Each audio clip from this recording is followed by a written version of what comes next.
हरे कृष्णा। आज हम षट्तिला एकादशी के बारे में बताने जा रहे हैं। षट्तिला एकादशी का मतलब है ऐसी एकादशी जिसमें तिल का उपयोग किया जाता है। अब तिल का उपयोग किस प्रकार कैसे करना चाहिए इस एकादशी की कथा में आपको पता चलेगा, तो कथा पूरा सुनते रहिए। तो चलो शुरू करते हैं। भविष्योत्तर पुराण में भगवान श्री कृष्ण और युधिष्ठिर महाराज के संवाद में षट्तिला एकादशी महात्म्य का वर्णन है। युधिष्ठिर ने पूछा, हे जगन्नाथ, हे कृष्ण, हे आदिदेव, हे जगतपते, माघ मास के कृष्ण पक्ष में कौन सी एकादशी आती है? उसे किस प्रकार करना चाहिए? उसका फल क्या होता है? हे महाप्राज्ञ, कृपया इस विषय में आप कुछ कहिए। भगवान श्री कृष्ण ने कहा, हे नृपश्रेष्ठ, माघ मास के कृष्ण पक्ष की एकादशी षट्तिला नाम से विख्यात है।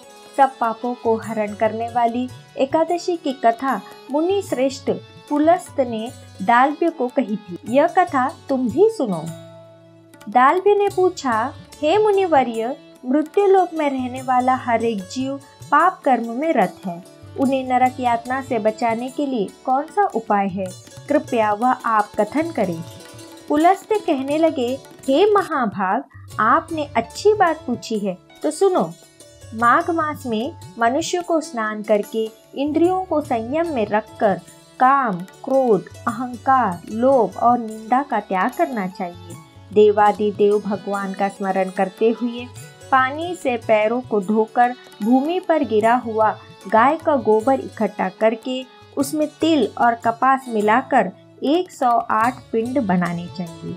माघ मास में आर्द्रा मूल नक्षत्र आते ही कृष्ण पक्ष की एकादशी का व्रत धारण करें।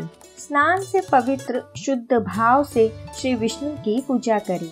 अपराध क्षमा के लिए श्री कृष्ण नाम का उच्चारण करें। रात में होम जागरण करें। चंदन, कर्पूर, अर्बजा और भोग दिखाकर शंख चक्र गदा और पद्म धारण करने वाले श्री हरि की पूजा करें। बारंबार श्री कृष्ण के नाम के साथ कुम्हाड़, नारियल और बिजौर के फल अर्पण करके विधिपूर्वक अर्घ्य दे। इन सभी सामग्री का अभाव हो तो 100 सुपारियों का उपयोग करके भी पूजन और अर्घ्य दान किया जा सकता है। अर्घ्य मंत्र इस प्रकार है। कृष्ण कृष्ण कृपालु स्वम अगीतानां गतिर्भव संसारार्णवमग्नानां प्रसीद पुरुषोत्तम।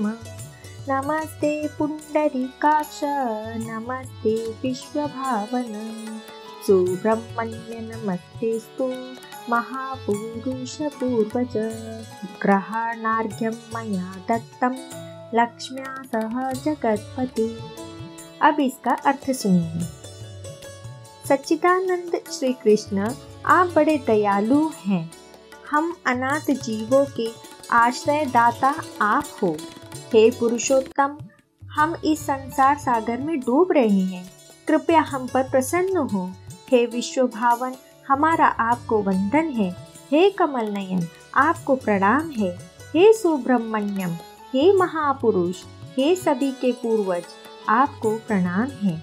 हे जगतपति, लक्ष्मी के साथ आप इस अर्घ्य को स्वीकार करें। उसके पश्चात ब्राह्मणों की पूजा करके उन्हें पानी से भरा घड़ा देना चाहिए। साथ में छाता, चप्पल और वस्त्र भी अर्पण करें। इस दान द्वारा भगवान श्री कृष्ण प्रसन्न हो, यह कहते हुए दान करना चाहिए। अपनी परिस्थिति अनुसार श्रेष्ठ ब्राह्मण को काली गाय दान में देनी चाहिए। हे द्विज श्रेष्ठ, विद्वान पुरुष को तिल से भरा हुआ पात्र दान करना चाहिए। तिल के दान से व्यक्ति हजारों वर्ष स्वर्ग में वास करता है। तिल स्नाई तिलोद्वर्ती, तिल होमी तिलोदकी, तिल दाता च भोक्ता च, षट्तिला पाप नाशिनी। इस मंत्र का अर्थ सुनिए। तिल से स्नान करना, तिल का उपटन लगाना, तिल का हवन करना, तिल का डाला हुआ जल पीना, तिल दान करना, तिल का भोजन में उपयोग करना, इस प्रकार 6 कार्यों में तिल का उपयोग करने से इसे षट्तिला एकादशी माना जाता है, जो पाप हारिणी है। एक बार षट्तिला एकादशी की महिमा सुनने देवर्षि नारद भगवान श्री कृष्ण के पास आए।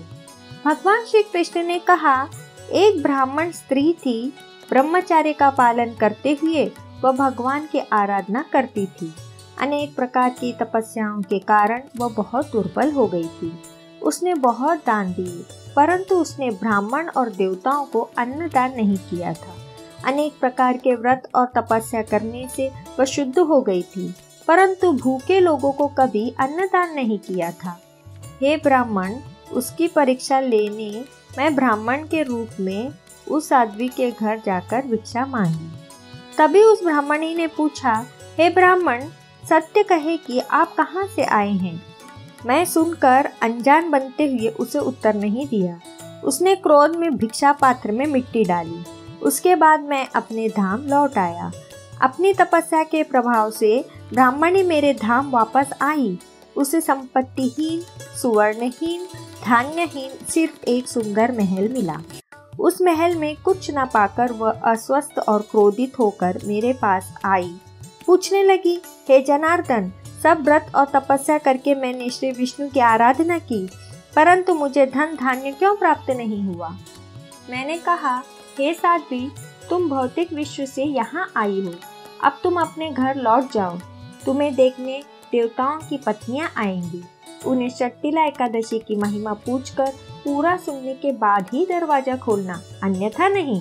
यह सुनकर ब्राह्मणी घर वापस आई। एक बार ब्राह्मणी दरवाजा बंद करके अंदर बैठी थी, तब देव पत्नियां वहां पर आकर कहने लगी, हे सुंदरी, हे ब्राह्मणी, हम तुम्हारे दर्शन करने आए हैं, कृपया दरवाजा खोले। तब ब्राह्मणी ने कहा, आपको मुझे देखने की इच्छा है तो कृपया शट्टिला एकादशी की महिमा का वर्णन करें, तभी मैं दरवाजा खोलूंगी।